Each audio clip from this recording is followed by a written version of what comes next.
My name is Dana Herbert of Desserts by Dana. I'm the winner of Cake Boss, the next great baker from season 1. I live here in Bear, Delaware, and I love what I do.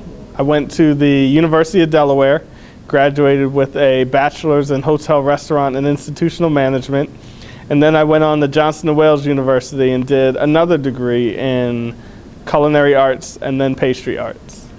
I've worked all over. I started, working as a paper boy, then McDonald's. From there, I worked for DuPont, and then I really got into my field. I worked at the Hotel DuPont. I worked for Marriott, Four Seasons. I've kind of done everything from fast food to fine dining, nursing homes, country clubs, because I just love this business. What's a typical day for Dana, which is non-typical for everybody else? I'm up by 5. I'm either on the computer looking at emails, trying to see what I missed that happened throughout the night. I could be headed to the store by 6 o'clock to pick up some things that we might need for today at the shop. And then, my day really starts to rock and roll. I'm also the head chef for a government agency, so I go there, operate the cafe and catering for their operation, and then I come back and I'm all Desserts by Dana. So I have like a 16 to 18-hour day every day. What is success? Am I successful and am I not successful?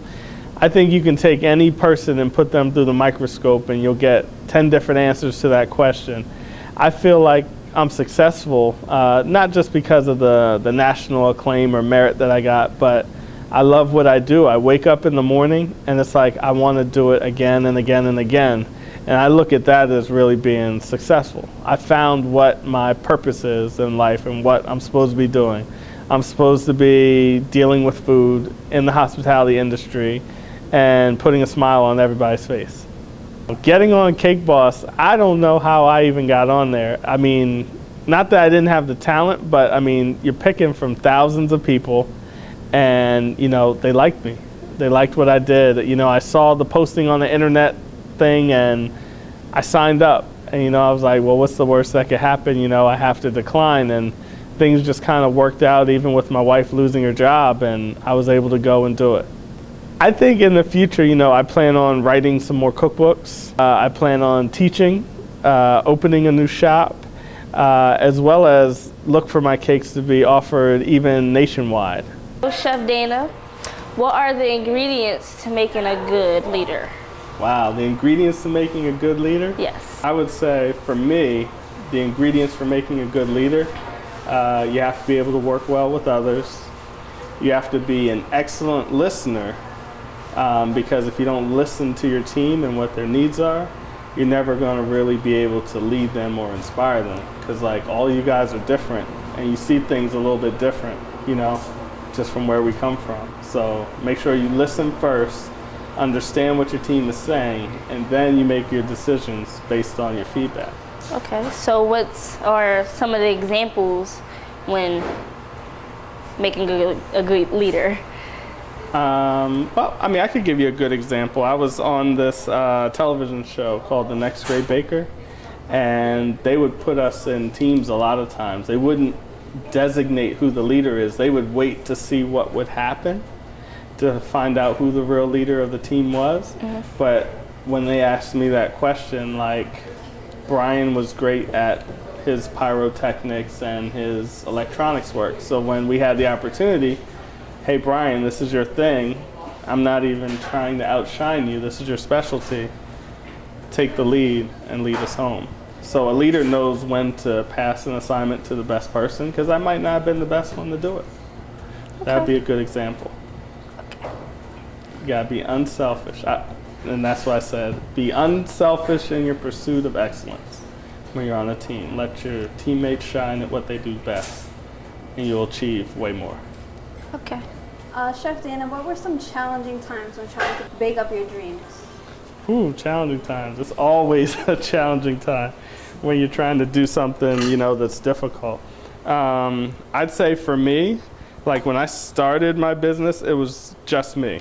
There was nobody else. I was the baker, the shopper, the delivery person. But I think you guys will soon find out that you can't do everything on your own. You know what I mean? You just can't. I mean, you look at a family, everybody plays a different role in the family. You know, maybe your job is to keep the bathrooms clean, and mom's gonna vacuum this, and dad's gonna cut the grass, but everybody plays a role. So my challenge was that in order to be better and in order to grow, I had to embrace the idea of I can't do everything. You just can't. And so that's when I started to get other people, and things got a little bit easier. What have been some great leadership moments for you so far? Gosh, great leadership moments. I guess my business started, you know, out of the home. So from me going out of the home into like a brick and mortar place, as we call it, that was a great moment. When I started doing like all this other TV stuff, that was another, you know, great moment for me as well. Because it was like, these were all like avenues I hadn't embarked on before. So change can be scary sometimes. But we kind of call it the growing pains. But once you get through it, the grass is greener on the other side. What made you want to get into the business? Crazy. In my business, like the hospitality industry, we work a lot of tough hours. We're the ones that are normally working all the holidays and everything when everyone else is partying. But I felt like I wasn't using everything God had given me. So I knew I liked business because my dad was, you know, successful in business. I liked that aspect, but I had this calling for food, and I'm like, well, gosh, which way do I go? So I said, why not go both? So that's how I kind of got into owning my own business and everything. What are 3 leadership skills that you looking to make a good leader? One of them, I like for them to be organized. If you're talking about my team, I like for them to be organized because sometimes I'm not always as organized as I want to be. I have so many irons on the fire. I need everyone else around me to be organized. So that helps me because then I don't have to do as much for them and I can keep thinking. I like that. I like them to be self-motivated. Like, I don't have to sit there and, I don't want to use the term babysit, but I like them to be self-motivated where they can come in, analyze the situation, and they know, boom, I need to start doing this.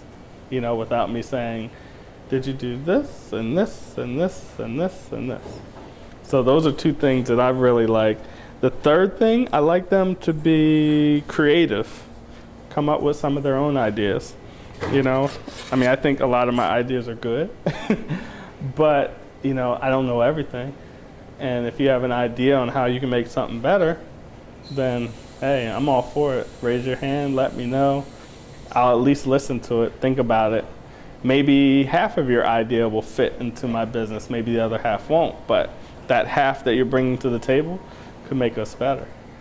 What do you know now that you wish you had known when you were our age? Ooh, gosh. Probably about a million things. You know what? It's one thing that I always go back to. You never realize the talent that you're surrounded by. Like when you're surrounded by your teachers and when you go off to college and you're surrounded by your professors, you're never gonna have like that type of environment like ever again. Like I look back on my culinary school career, I had like 20 or 30 top-notch like kick butt chefs around me all the time. And I mean, I'm doing great for myself, but I'm like, if I had taken even more advantage then and really like picked their brain and paid even more attention, it's like, where would I have been? That's always a question I ask myself. Because once you get out of school, you'll never really have that environment again. It's just working. You'll have some people above you that could be good resources, but you'll never have that volume around you, that type of resource around you all the time. What advice do you have for us students about trying to make our goals and dreams? First thing is do what you love, because if you're loving what you do, it doesn't seem like work. I mean, there's days when I'm in here around the clock. I look and it's 6 o'clock and I look up and the morning crew's coming in and they're like, what are you still doing here? Did you go home? And I'm like, no. So if you're doing what you love, it doesn't seem so bad when you're working so hard. That would be one bit of advice. Along the way, cherish all the time you have with your family and your friends and the people that are close to you. And just bear in mind, when you get out of school and you start on this journey, you're going to work really hard. It's just the way it is. In the beginning, you're going to work really hard. It's going to make you question if you want to be in the fields that you choose. But once you get through that, I call it the growth phase, where you're actually in the field, practicing what you do and learning, it gets easier. It really does get easier. Can you name a person who has had a tremendous impact on, on your life and what you do? Gosh, who's had tremendous impact on Dana's life? If I look, I would say my grandmother. I kind of blame her. No, but I kind of honor her with what I do. She cooks like awesome. And I remember sitting at her like counter, hoping I could get like a cookie scrap or get the beaters from her making cake when I was growing up. So she kind of gave me the food bug. The business side, I would say, came from my dad. He was real successful, worked for DuPont, president of like international business. So we lived in Canada for a little while, which was cool. So we got to see a lot of cool stuff. And I'd say professionally, who do I look up to? I would definitely look up to Buddy from the TV show I was on. He works really, really hard. I'd say he works almost as hard as I do. No, I'm kidding. He works really hard. So, watching him work that hard, I can feel his passion and his drive. So I like him for that. And I like Colette Peters for her cakes. She does some really cool cakes. The most important decisions you make as a leader? That's a tough one. You know what? As a leader, it's twofold. Because when you're leading, you're thinking about the business and you're thinking about the people. So you have business decisions you want to make. You have ethical decisions that you want to make. It's like I love my guys. They work hard. And so it's like those are probably the two toughest things like I have to think about on a regular basis. It's like how to take care of the business and make it grow, but also I want to see my people grow and be better. You know what I mean? Take care of their families and all that good stuff. All right. What are some of the rewards of being a leader? Rewards of being a leader, I guess when you perform well, you get a lot of recognition. So that helps. Some of the other benefits, it could be like lifestyle. If you're doing really good, you can collect bonuses and different opportunities will come the better that you do. Like, for example, I won the Next Great Baker, so now I work with some pharmaceutical companies on different projects. So it's like the bonus of doing great in one thing yields you something somewhere else. It's like as one door closes, another one opens. Your cakes are beautiful. Your work ethic is incredible. What are other values besides work ethics do you think are critical for leaders to have? It's gonna sound crazy, but love. You gotta love your people. I think it all kind of stems from there, really. Whether you're talking about loving what you do, loving the people you work with, loving getting up every morning. I always say you gotta believe in something. So whether it's loving my God, your God, or whatever your beliefs are, I say it all kind of stems from love. No, I one put plus two CAL, equals put a five. CA. You took Calvin. Look at this. Oh, wow. Oh, I did take She's gonna cut them all right there. It's like Javi. Look, that's what we say. We say your husband takes